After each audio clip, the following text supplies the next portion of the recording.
So, my dear, let's start. I mean, where do I want to start with here?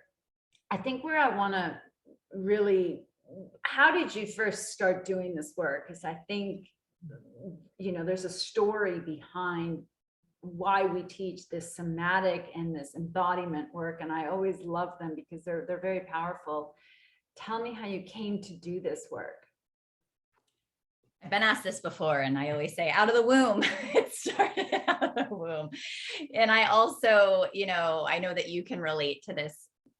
It's really about the more that I started to follow my intuition and the more that I started to come home to myself, it just kind of pulled me, like it just kind of fell into my lap. And I'll be super transparent. I don't have all of these like crazy certifications and, like all of these. I have some certifications for human design, but for the somatic and the body work, it was through my own practice of really recognizing the areas in my life that I was out of alignment, that I was feeling frustrated, that I was feeling not enough, that I wasn't in my worth, that I wasn't in my power and scarcity. And I started to just attune to what would make me feel better. Like there's so many modalities and mediums. And I think oftentimes we look outside of ourselves. And this was really an opportunity for me to tune into what would work for me. How can I cultivate presence? How can I move through this emotionally charged pain body response so that I could move through it? And so that I could be in this, state of authenticity, being able to self-express, standing in my power. So it kind of was really just trying things on and just feeling like, how do I want to feel? And I love music since out of the womb. I've loved to dance. And I noticed that I was really disconnected from my body, which meant I was disconnected from source, from God, from my intuitive nature. And the more that I was able to like even just put my hands on body and breathe, the more I felt more safe. I had more trust, I had more faith, and the decision making became a lot easier. But I think what you just said is so important, that the more you are connected to your body, the more you are connected to source. One of the things I teach is really how to have that dialogue and this really tight relationship with their inner guide. And a lot of people say, well, I can't hear anything. I can't hear. And yeah, there's reasons why, because everything you're learning today, even cultivating presence, is a skill set. So that's the good news, that these are skills that when practiced over time, they eventually start to become a working part of your ritual, routine, who you are, your mind. But to really know, to me, it was a game changer when it's like, if I'm disembodied, I'm less likely to be connected to that voice and to my intuition. And that when I'm in my body, then I hear God clearly, or my higher self or spirit, source, whatever. And I think one of the things that I want to ask you is, I tend to teach sort of people that have had a lot of success obtaining external power, and then they have it all, and they know how to play the game of life, and they know how to win in that game of life, but they come and they have absolutely no internal power. So I want you to define that for me a little bit. What does it mean for you? Like this, what's the difference in how you view this, of this external power, which eventually life will come and knock it down. Yeah. So that you can, so there's this external power, and then there's the internal power. Tell me your take on this. I love this question. I've never been asked this question before, but what's coming through in this moment, it's very clear, right? Because this is about our evolution. And our evolution doesn't stop when we leave this body. Our evolution continues. We have our eternal self, and then we have our human self. To me, our human self is the one that likes to win, that thinks that the thing, the car, the house, the relationship, the looking outside of ourselves is going to fulfill some void. So it's like when we're in that space and we're not connected to our eternal self, we think that once we reach this goal, right? We've all had it. We reach the promotion, we reach the income goal, we reach the thing. And when we're not in that eternal state, when we're not connected in that way, we feel void. We feel like, wait, I thought I was supposed to feel different. I don't understand. Why am I still feeling the same that I felt before? When we're really, and we were talking about this before we came on live here, right? It's like when we're deeply connected to ourselves and our truth, and we're in integrity, walking with an open heart, not having all of the answers, but trusting, like, I know I'm in alignment, I know I'm on my path, then it starts to fit that fire inside, that power, it feels different. And I always say it goes from knowing to like capital knowing, capital KNOWING. It's a felt experience versus just a logical thought or belief system.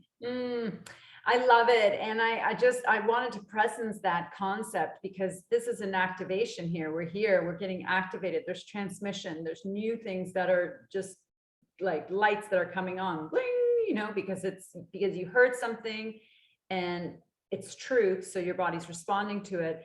But yeah, it's like we set out on this quest to go get fulfilled outside of us. And then that's when people are like, but wait, none of this gave me what I thought. I was actually looking for that internal power out there. And then we come home. And I think what you and I are sharing today, Lindsay, is the opportunity for people to build their lives from an internal power now. And like, not from the past or the future or my head, but from this day-to-day downloading directions, from connecting to my body. What does it need? Boundaries, that's too much. No, like where I'm no longer running at a pace that's out of the grace that's been given to me, which then knocks me out of my body because, so let's talk about all the ways and all the reasons why you believe, like if you had, this was your last few moments and you had to tell the world why it's so important, whether you have 1, 2, 3, 4, 5, 6, 7 reasons why learning and investing in the skill of being present, because that sounds like a nice concept, right? Oh, the power of presence, sure. But I have 5 kids and I have a business to run and I have this and that. Why is this so critical? Ooh, yeah, a lot just came through in that moment. But what came through as you were mentioning, I have 5 kids, right, is the importance of sacred moments in a day, right? Ooh. So anything, like, to me, spirituality is authenticity. It is being in our integrity. There is no separation from when we're in circle or when we're at church or when we're at the synagogue or when we're in temple or right when we're in ceremony, when we're meditating, when we're praying, then when we're with our kids, then when we're doing the dishes. Some of my most powerful moments connecting, like I'm getting emotional even thinking about it, is when I'm doing the dishes because I'm creating presence. I'm not doing 50 million things, but I'm creating the space, right? I'm in the gratitude, right? I'm in the gratitude of the gift that I get to be alive, of, the chores that I have, having the roof over my head. And that's what I do. When I put laundry away, I dance. And I don't have any children yet, but for those of my clients that have children, it's like, you sitting and being and doing art with your child is creating presence, right? And it's getting us out of our head and into our bodies. And this is where you can have some of the most amazing downloads on your next steps. So it's really about the micro pause, again, because there's really nowhere to get to. It's about the here and the now. And that presence, that ability to create sacred moments in a day, regardless of what's happening in your life and the chores and the jobs, right? All of us are wearing many hats. All of us are serving in many ways. We have family, we have loved ones.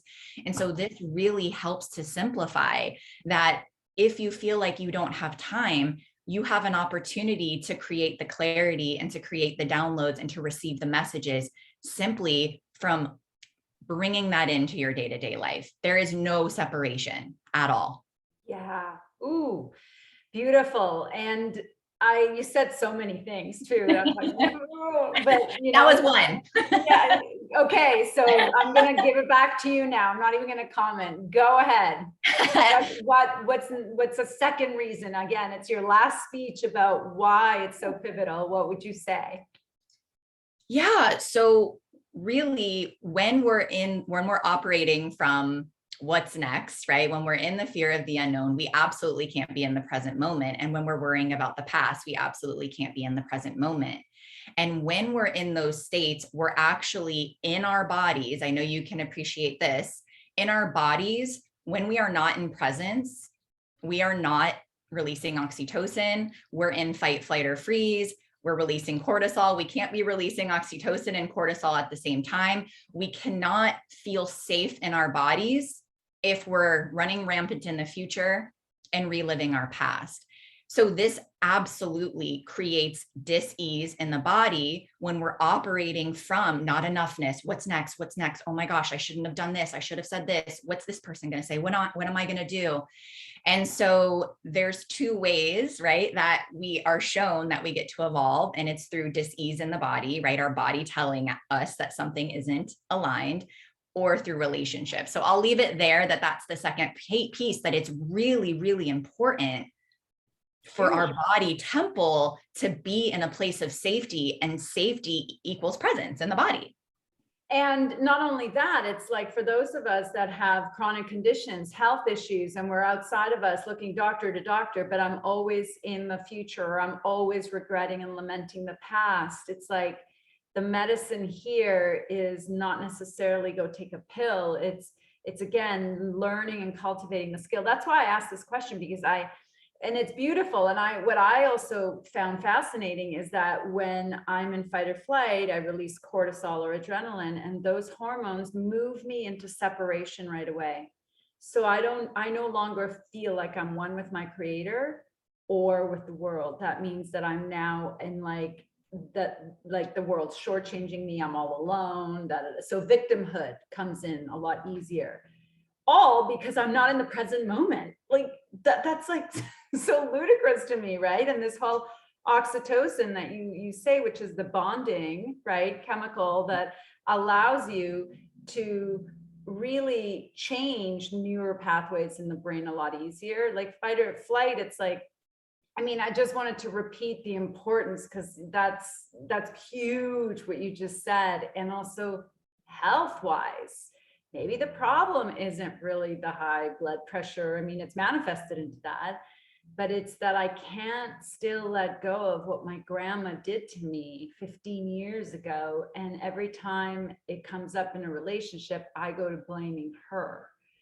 So it's like so beautiful, right? I don't know if you have something to add to that, or you want to go to 3.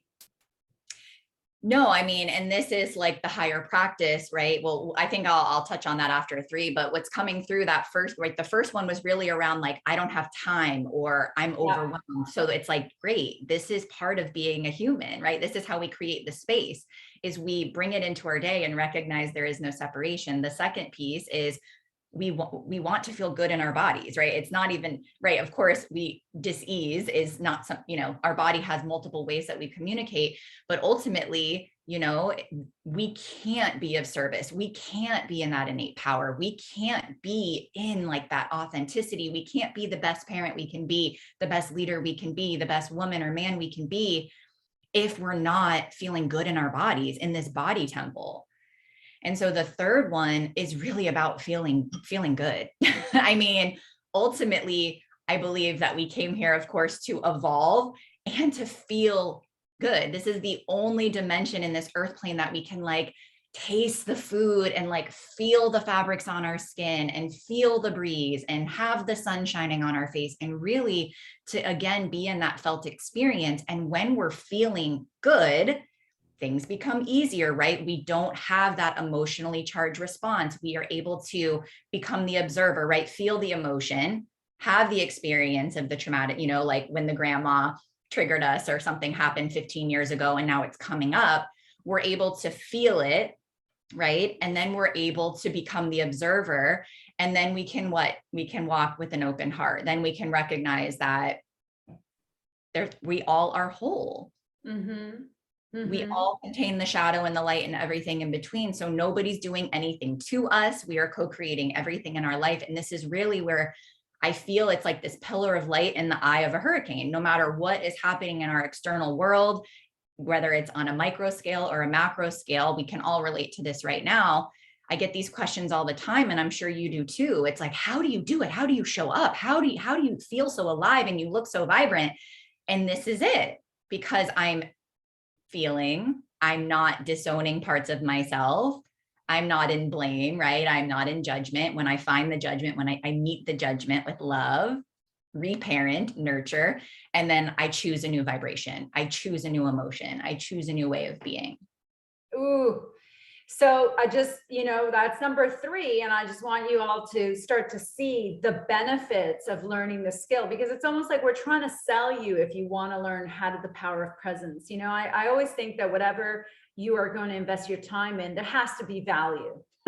So we both believe so much in this. So I'm trying to give you value as to why you may want to learn how to fully get embodied and how to come back to the present moment. Now, Linz, I don't know if number 4 is going to be this, but I picked this up from number 3, and it's worth mentioning because it was for me at least. And you mentioned that when you're not present, you can't be of service.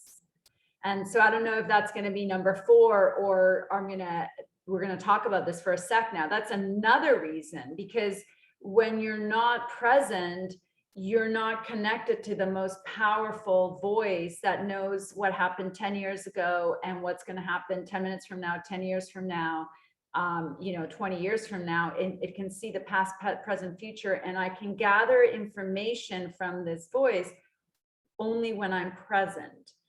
And so not when I'm worrying about my grandma, or I'm wondering what's going to happen to, the economy in 5 years, and I should move, and I should buy silver and gold right now. And it's like, okay, is that today's business? So I think what I want to say is, when we're in the past or in the past or the future, my house is on fire in a way. What I mean by that, it's like, there's urgency and an emergency, and everything's like, because I'm in fear, right? Because when I'm not in the present moment, I'm also in fear. And if I'm in fear, I'm trying to get something so that I'm trying to find safety, put it that way. So I'm not going to really, if, Lindsay's sitting beside me at a restaurant and I'm to give her a message about something, I can't hear what I'm supposed to tell her, because I'm so angry at my grandma and caught up about whether I should buy silver and gold or crypto, or if I'm going to die today because I don't know what's going on in the economy. Do you know what I'm saying? I'm over dramatizing, but so do you want to talk about the service piece a little bit? Yeah, absolutely. And I think that's what I found to be so important. I mean, it's kind of like, that's the culmination of all 3, right? It's like recognizing that you don't need to carve out. Of course, we have our moments of retreat, and I do have ceremonies that I have in my office or in my backyard, right? That take a bit longer, where it's like, oh, this feels good. But it's about micro pauses in the day. Like, this is, once you start to flex the muscle, right? Once you start, it is a skill, right? That's innately in us, but we've been conditioned and programmed and modeled to not live in this way. So we're in the dismantling phase. And then, of course, right, it's about really being able to start to listen. The second one is really about listening. Okay, what is happening in my body, right? And what's so fascinating is I have clients all the time that are like, I want to be able to listen like you. And then I'll take them through a brief practice and they'll say, oh, I felt this in my solar plexus, or, oh my gosh, that's a message, right? So we don't want to be in comparison there. And then the third one is feeling good. So when you have all of this, right, you're feeling aligned, you're recognizing, like, I don't need to make it a big ordeal. My body does have messages. My body is so wise. I have this ability already inside of me. Then we start to get more confident, right? Then we start to trust the messages. We trust the messages, we take aligned action, the universe delivers more. Then we start to feel good, things start coming to us. And then we're like, ooh, okay.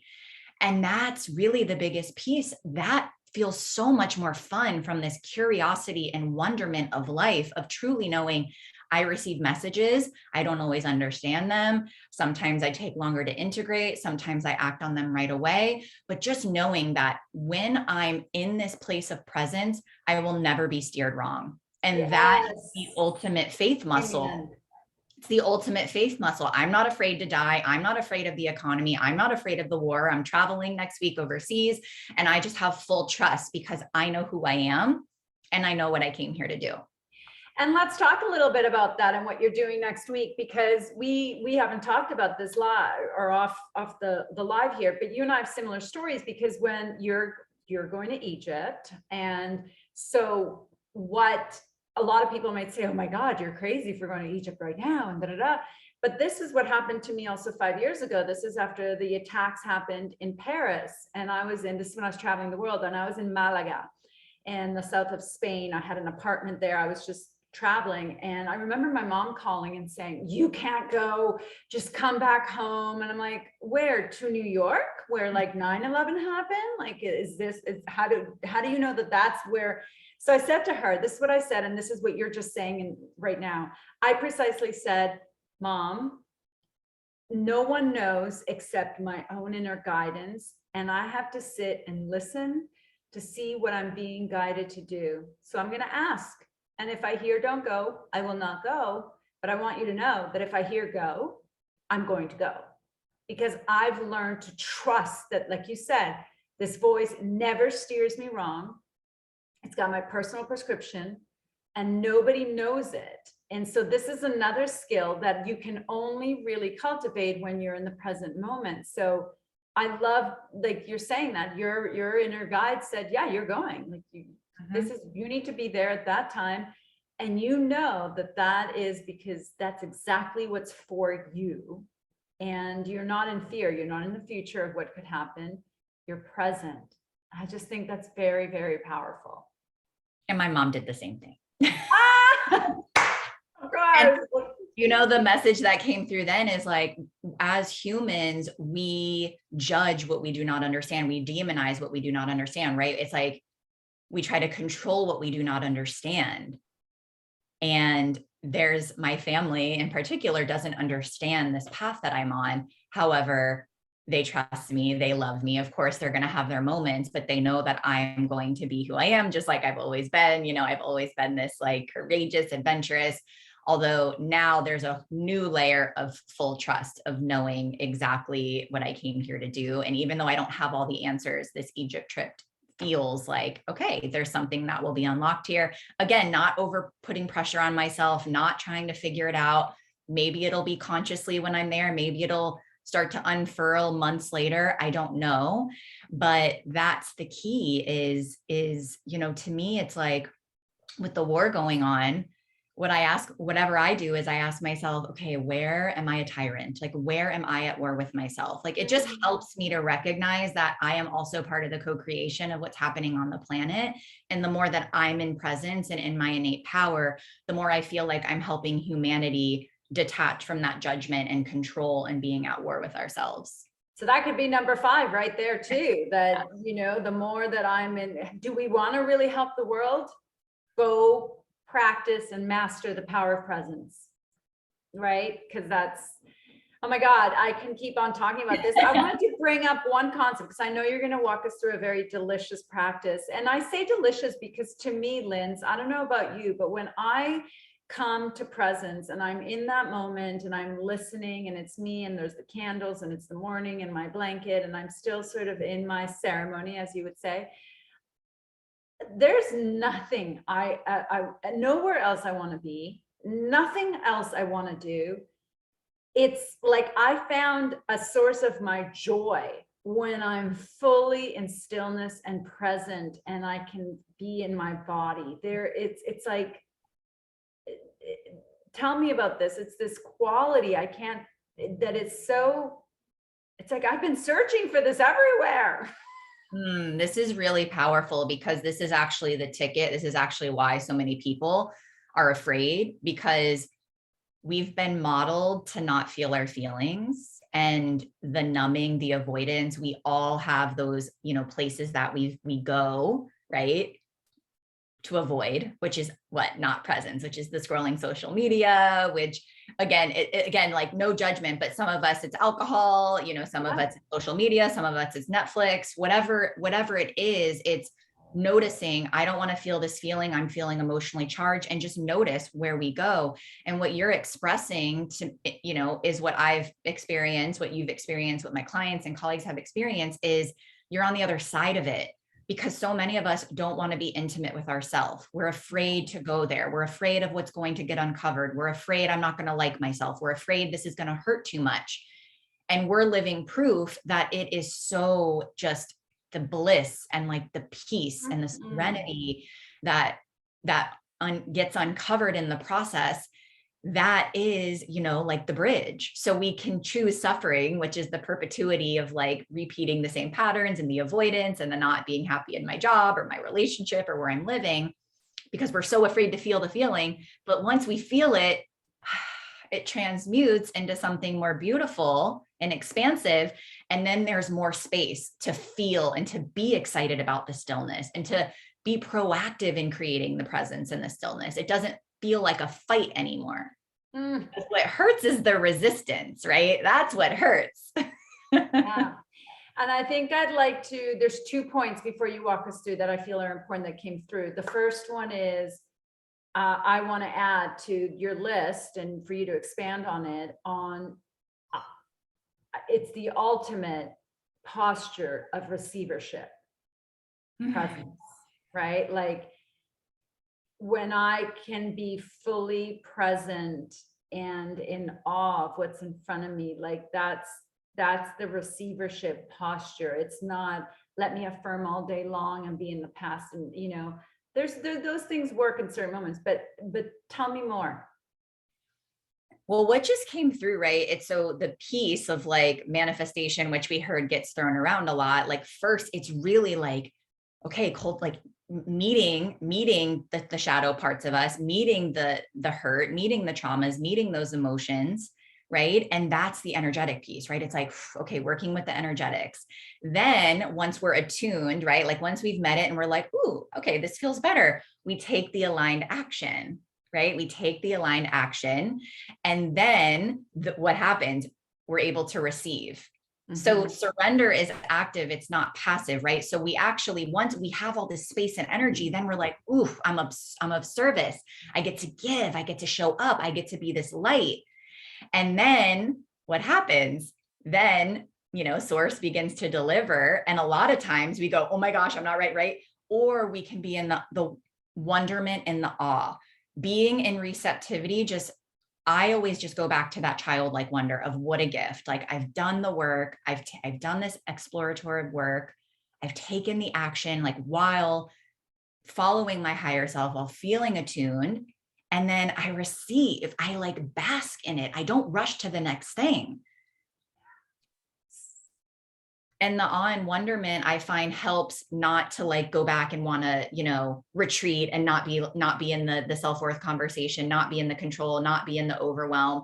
Because once we start to really attune, then things really start coming to us. And sometimes it's the good things, it's the positive things, it's the things we've asked for that begin to overwhelm us. So this is the process of the more we can pause and slow down and let the energetics and let the universe support us. That is how we operate from receptivity. That's how we operate from surrender. That's how it feels better. That's how we don't have to work so hard and do so much and work less hours and be able to travel and have the time. Because before, the world is literally the earth, she's spinning faster. So all of us get to slow down. We were operating from moving so fast. And what happened? Things came to us at a much slower rate. So now it's a revolutionary act, I want to point out, for all of us that are here listening to this series, of really, dissolving the old way of being, which is not for the faint of heart, and to really just practice slowing down without judgment and just saying, I see you, I feel this part of you, I love you, and I'm going to try again. And that's how you strengthen the presence muscle. I love it. And also presence can look like, if we were to look like, or go like to a scenario where we're dating, let's say, and for the first, 20 minutes, 30 minutes, I'm in my body. And then there's a moment where then I go into my head, let's say, I'm no longer present, which then leads to, I don't know what I need. It's all about, what do you need? What do you want me to be? Da, da, da, da. So this goes along with codependency, but right, it's another, what I wanted to ask you to, before you take us through this process, is not being present is also another way to give away our power. Oh, yeah. So if we're here to sell them and we want to sell you on something beautiful, which is really take the time to invest in learning how to do this and take the time to invest the time to do this. Tell me about that. When we're not present, we're not in our power.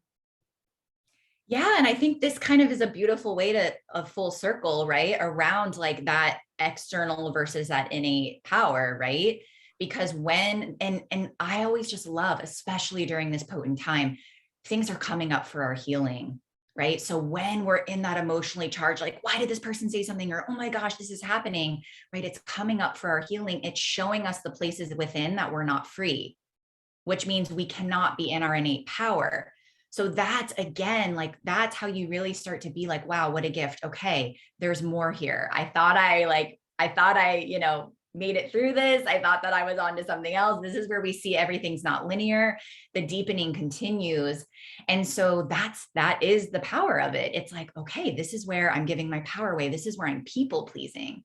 And what I think I want to close with is, we think it's about the other person, but it always is about making us feel safer. When we're people pleasing, we're just trying to not ruffle feathers, right? So that we feel safe, so that we don't feel, the jolts or people don't project onto us.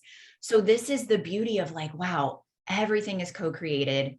All of these relationships, right? Everything that's happening right now at this time in this moment is coming up for me to be able to liberate myself into power. And I just what keeps coming through is resting into power. Like, what would it feel like to rest in our power? Doesn't that just feel so much better than like, the old ways of trying to like feel empowered and feel expanded and feel successful? And that's exactly it. There's a new way that's available. There's a new road you can choose. There's a new methodology of the way you lead your life. You are the CEO of your life. So how are you going to choose to recreate? I've chosen and declared that I'm recreating from a place of presence now, as opposed to a place of frantically trying to do everything. I mean, from New York City, I just started detoxing from that energy this year, and I lived in New York City almost 6 years ago. So Yeah. it's habit, right? So beautiful. Okay, I'm going to give you the floor. I know you're going to walk us through something for a few moments here and tell us about it. And I'm so happy for us to experience a little bit of your medicine here. It'll just be a nice little taste. And again, I know if you're tuning into this, you're likely multi-passionate, wearing many, many hats. And so that reminder that we can simply change our state extremely quickly. I mean, literally within seconds. It'll take a bit longer as I'm explaining. But what I really want to cover is the vagus nerve, which I know many of us are familiar with, but we don't fully understand. And it starts all the way at the base in our womb space and our sacral center. And it goes all the way up and connects to all of these different nerve endings and organs. And actually, the majority of the time, it's telling the brain, it's communicating to the brain what to do, not the other way around.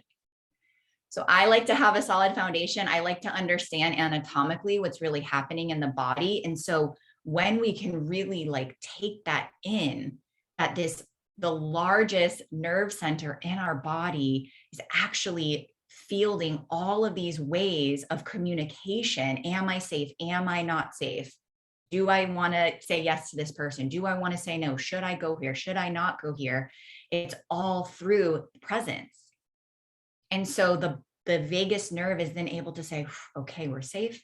Okay, come back in the body. So this is what we're going to actually do today. We're going to begin to activate the vagus nerve and cultivate presence. So if you're feeling overwhelmed or feeling grief or anything like that, this will help.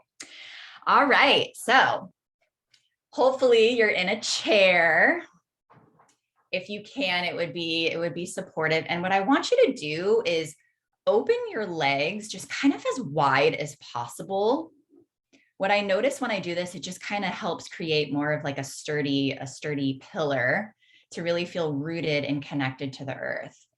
And what I want you to do before we do anything is just take a moment and take an inventory, and I'll stop talking for a moment, of any emotions, any sensations, any feelings, any stories that are coming through your peripheral right now. Just how are you feeling? What's your state? without changing anything. I'll give you a moment.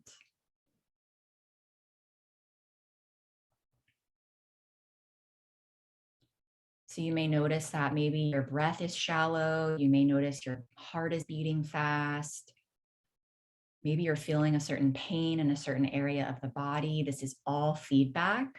So again, if you feel like, I don't know how to listen, I don't know how to receive messages, it's this simple.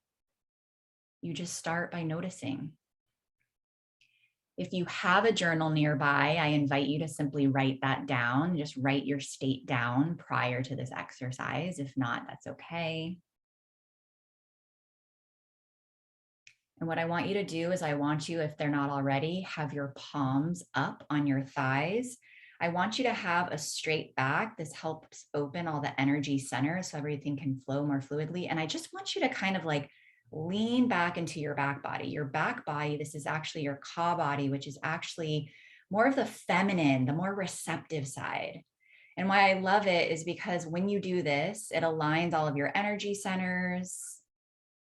And it also allows your chest to be proud, to have an open heart, and allows your eye gaze to be upward. And of course, our eyes are closed, but we really want to just focus that mind eye towards the heavens, really feeling that connection to the earth, knowing that we're supported by the earth, knowing that we're supported by source. It doesn't matter whatever you call that universal intelligence. And now I want you to take a deep breath in for 5 seconds. Hold at the top for 5. Exhale with sound for 5. And pause. We're going to do that 2 more times. Inhale for 5. Hold at the top. Exhale with sound. And pause.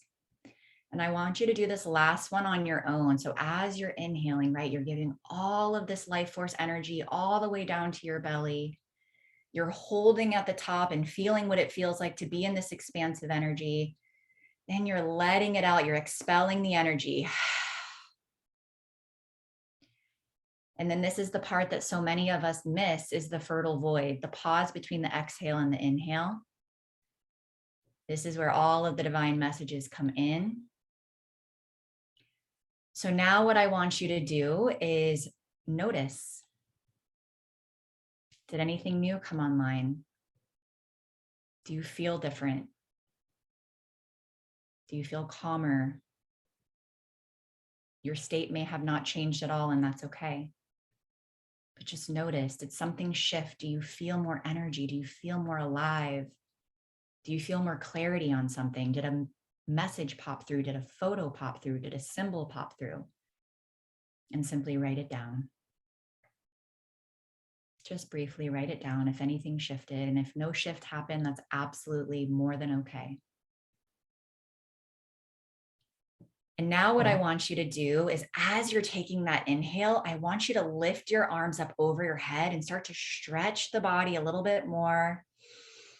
And look up while you do so. And at the top, I just kind of want you to, like, I don't know, how does your spine want to move? Do you want to reach? Really just feeling that connection. And as you exhale, just drop everything down.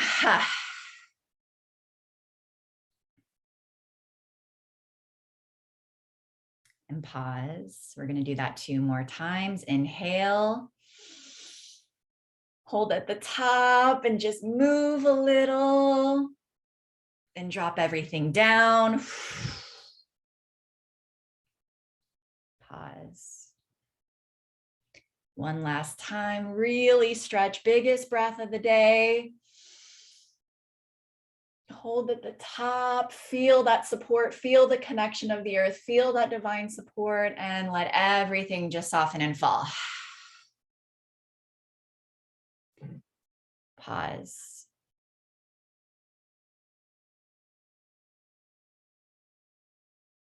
I know for me, generally I have a lot more sensations in my in my arms, but this time in my legs. I'm really feeling this connection to the earth. I'm really feeling this grounded connection. So just notice if anything came through.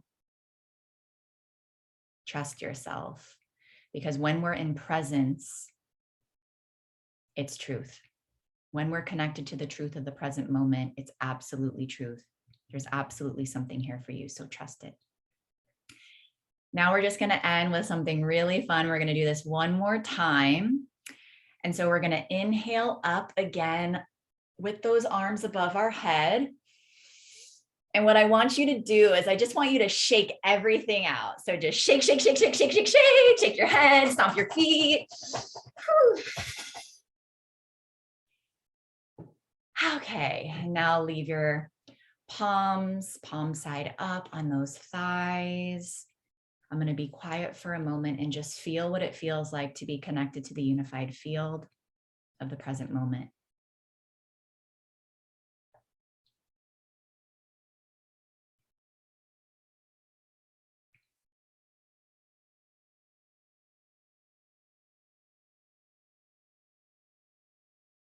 For me, my eyes are beginning to flutter. That's generally an indicator for me that I'm tapped in and ready to receive. I feel grounded. I feel safe. I feel excited to be here. I have a lot more energy for the next latter part of my day. And just slowly start to move your fingers and your toes. You can write that down, flutter your eyes open. Yes, the yawns are an indicator of presence, right? You might have had emotions come through, tears, yawns. So I'd love to know how that was for you, how you're feeling, if you'd like to share with the audience. Yeah. Oh my gosh. There was feelings of it's towards the end of my day. And I was just like, I think I'm done, like meaning like, I think I'm getting to be done. And I started to get in my head about, well, what's next? Da, da, da, da, da. And then now it's like, my mind's just still and I was connected to joy again. And I have way more energy right now. And I love this whole aspect of gaze up and energy. And there was something about that posture that my heart's open, gaze up even with eyes closed. So that took a few minutes. And I went out from analyzing to what's next to like, oh, no, don't worry. You'll be guided to what's next. You're just in your body. So, and then the yawn for me, usually it's this release, but also that I'm going into, rest and digest have kicked in. Yeah, beautiful. And that's like also the indicator that, and I have like, sometimes I clear energy through burping and it's not, sometimes it's even mine. It may be yours. It may be like somebody else that's connected to this event, right? This is the power of energetics. And that's something I used to have shame around. And now I just am like, it happens almost every time I do my work now. And that's just part of it. It's like just ways that we clear, right? And ways that our bodies are indicating like, oh, okay. But I loved what you said, because that was your message, right? That was your sign of like, ooh, okay. I think you said rest and digest. And what I've found is when I do these practices of presence, I may think, oh my gosh, I'm done for the day. I'm going to go on my hammock. I'm going to go relax. And then I give myself that gift. And then I'm like, oh my gosh, I got to go write this email. I'm feeling so inspired. Da, da, da, da, da, da. And that's the beauty. And then it's like everything just happened in an hour and I got to rest. I got to get a workout in. Yes. I got to work a little bit. And then it's like, what's next? So that is just such a beautiful reminder of, now you're in a state of like, oh, now like my body just told me what I get to do next from creating presence. Totally. And I mean, it's that simple. Like it's beautiful. Like again, it's the simplicity, but the power, and each of these times that we do this, like you say, you build the muscle and we also build capacity to be present, because we have to be able to tolerate being present. So it's like each time you do it, we're creating more space. Yeah. Right. So beautiful. All right. Well, we've come to the point where I'm going to ask you a couple of questions, and I don't know what I'm going to ask you. Are you ready? I'm ready. This is fun. It's like speed dating. It's like speed dating, right? We're all dating you right now. So, okay.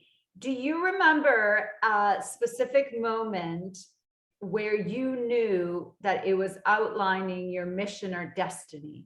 I know you already told us your story, but was there a defining like moment where you're like, oh my God, this is why? I've had a couple of those where I'm like, this is why I'm here to do this work. Like I knew it, I felt it. Oh, yeah, it happened when I got engaged to my now husband. That's actually kind of what initiated leaving corporate. And I'm sure you'll read in my bio that I still work with Beauty Counter, a woman-owned company, mission-based brand, because I had some health issues and things. And so that was like my next stepping stone. And I actually will never forget, I was on with my coach and she was asking me questions. I had kind of hit the ceiling in my business with Beauty Counter, and it was not feeling fun anymore. And I was not feeling fulfilled, and I was questioning everything. And I just broke down to her and I said, she was just like digging, right? And asking the probing questions and really like, what's underneath that? What's underneath that? Like you're answering surface. And I just was like, I'm bigger than Beauty Counter is what I said. And I just had tears. And it wasn't even from it wasn't even from that space. It was just from this, like, I have a bigger mission here, and I need to stop pretending and hiding behind this company and acting like this is it. Like this is finite. It's time for me to really evolve and step into, this next portion. And I was doing embodiment work on my own. Like through my own practices. And I just started hosting free moving meditations. I just started sharing more and showing up, launched my program, within a couple of weeks. And now, I have a thriving embodiment coaching group program practice, and also offer private coaching as well, just through trusting myself and sharing what was working for me. So those were like two big ones. Yeah. I can see that. Okay, so here's another one. If you had to tell your 15-year-old self two things as a value system for life, what would it be? I love this because it connects to my story, because I've had chronic hormone imbalance that started when I was 15 years old. And so the first one is, really like never looking outside of ourselves for the answers, no matter if it's an elder or someone who appears to have gone to school more than you. Of course, right? I think what I want to presence is, I want to clarify first, tune in 15-year-old self, and then seek outside support, then use the logical mind, then seek advice from mentors and from medical professionals. That was the difference, is I just wanted somebody to fix me, and I wanted somebody to tell me what to do. So that would be the first one. And the second one is to be loved for who I am and not what I do. So that's really what started a lot of overworking and, like getting in, preparing for college, and like just really needing to be the best at everything, and captain of the soccer team, and getting into the best school for engineering. I was an engineer for 10 years. So those were the two, is like start here first and then external support. And then it's really about our way of being and not what we do. That is where. God, yeah. If we would have been instilled, like you'll be loved based on what you be, instead of what you do, that wouldn't probably lot less workaholics. I mean, maybe they would have chosen a different addiction, but amazing. Oh my gosh. Well, we're coming to the end, and I want you to tell everyone what you've got for them as their free gift. Yes, I have an assessment for you all. It's called the Unique Awakened Woman Archetype. It doesn't matter. You can be a man too, but what it does is, most of my clientele are women, because this is a time where we're really starting to come online again. And it allows you to kind of start to tap into your most authentic self-expression, your fully expressed self, and it uses principles of human design. And I also will even give you some practices to begin to embody your authentic expression through human design. So it's a really beautiful way to start to kind of come home to your soul's blueprint, to start of like understanding the art of allowing the body to lead. And it's a really fun, I think it's only like an 8-question quiz. So it's pretty simple and pretty fun.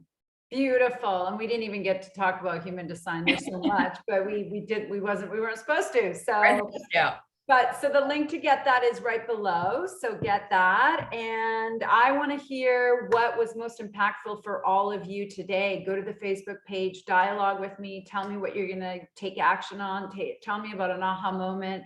Did anything change? Was there like this aha moment? Was a piece in the puzzle solved there? Just let me know and I'll be there dialoguing with you. And we're coming to the end here, Lynn. So is there any last words of wisdom that you want to share with us today as we end our segment? I'll be in the Facebook group too, and also would love to hear and happy to support as things are coming through and transmissions are coming online. So really grateful to be here, and thank you for having me. Aw, thank you for being here. Thank you for your energy, your wisdom. You're amazing and you're doing a very important work. So thank you for sharing the value of what this skill of embodiment and presence, it's, you know, we're not taught it in school, and it's time for you to put yourself through school for your master's in presencing and embodiment. So, all right, you guys, well, we'll see you tomorrow in day 6. And until then, Lindsay and I are sending lots of love. Bye for now.